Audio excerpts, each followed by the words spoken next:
legend.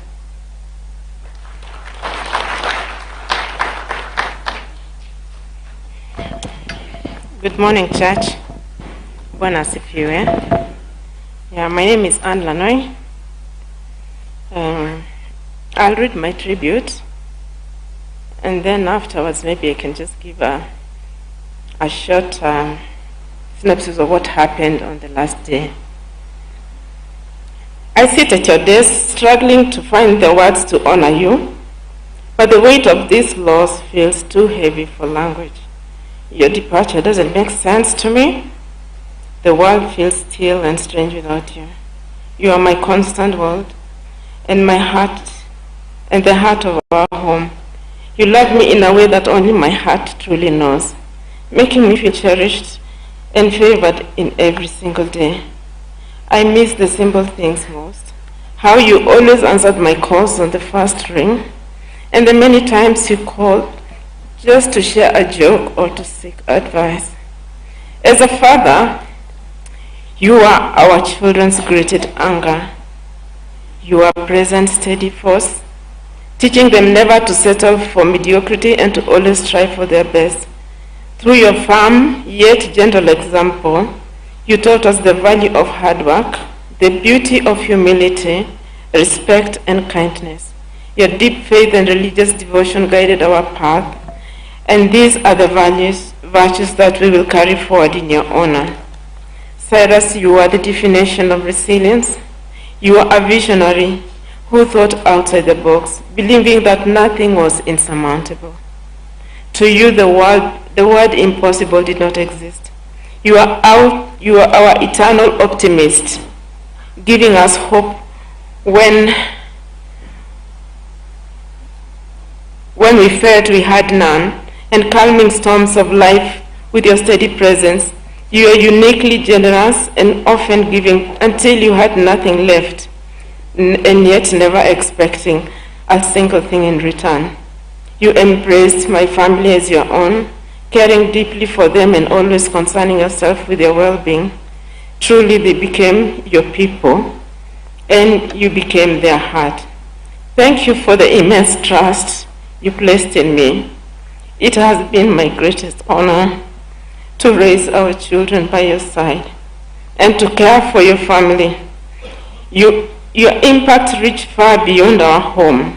You inspired so many to chase their dreams and helped set strangers in their darkest hours simply because it was who you were. My love, the loss is immeasurable, but so is the love you left behind. I could write a book about the life we shared, but for now, I carry your loss, I carry your story in my heart.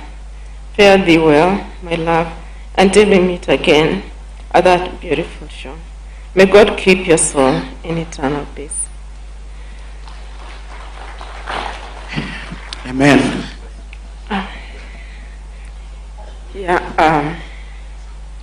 On 12th of December, that was Jamhuri Day, Cyrus called me at around 12:34, and we spoke for about 3 minutes and 45 seconds.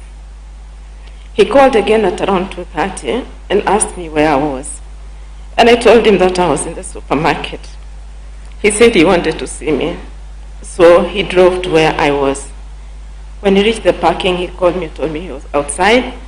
So I just put the trolley aside and went to see him. I sat in the car, we had a conversation, and then he left. He told me he was going back to the office to build his castles. He told me, I'm going to dream and build my castles in the office, but later I'll be going to see the Honorable Speaker, Wetangula. He FaceTime called me at around 4, told me he never even went to the office, that he had gone to the house and was just feeling tired and went to sleep. So when he called, he was just on the chair. He told me he had been dozing on the chair for about 2 hours. And that was the last time I spoke to Cyrus. And the time he came to the parking at the supermarket was the last time I saw him. I had a restless night that night. I didn't sleep well. And the feelings I had were really strong. So I looked at my watch, at my phone, and it was exactly midnight. I could not really decode what I was feeling. So I took a screenshot of my phone. It is the picture on my tribute. It was exactly midnight. And I could hear voices saying, "It is over. It is over." I couldn't make sense of it. At 3 o'clock, 3:20, when I got the call, I was still awake trying to make sense of what I was feeling. I saw his call, but when I picked, it was not him. Someone asked me if I knew the owner of the phone, and I told him, "Yeah, that's my husband." I asked where he is, if I could speak to him.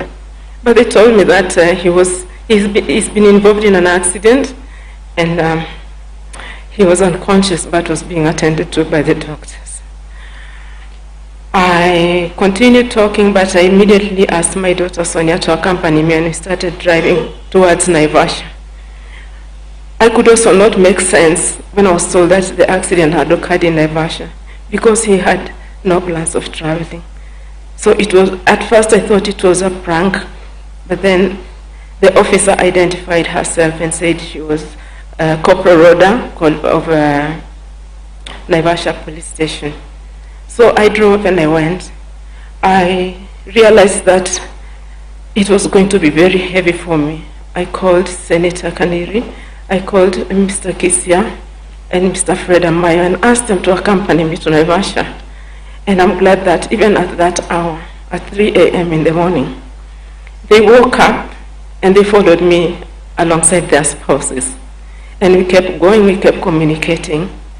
I also called his doctor, Martin Wanyoike, and put him on high alert. I told him Cyrus has been involved in an accident, kindly be on high alert. And he called back and even sent me a number for the air rescue. Finally, when I called the police officer, I told him the air rescue requires a landmark for them to land. That's when the commandant of Naivasha police station told me, "Mama, hii sasa siyo rescue mission, mzee ametuacha."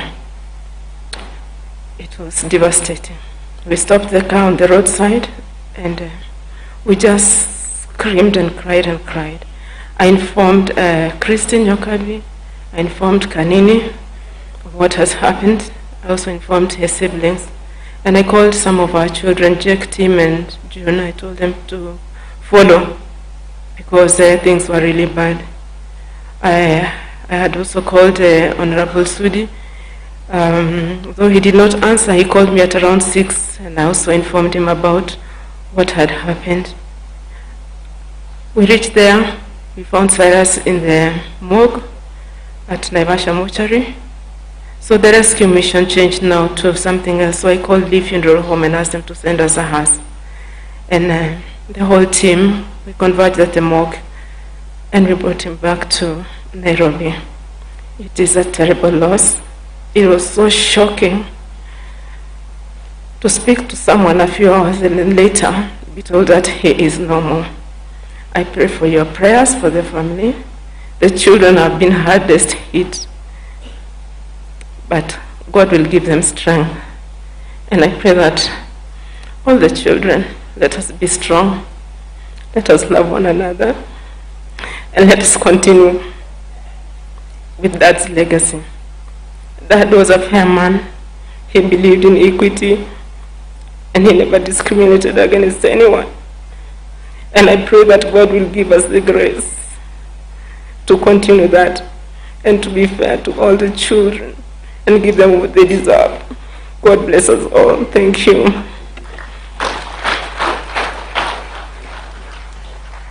Amen. Let's appreciate the spouses.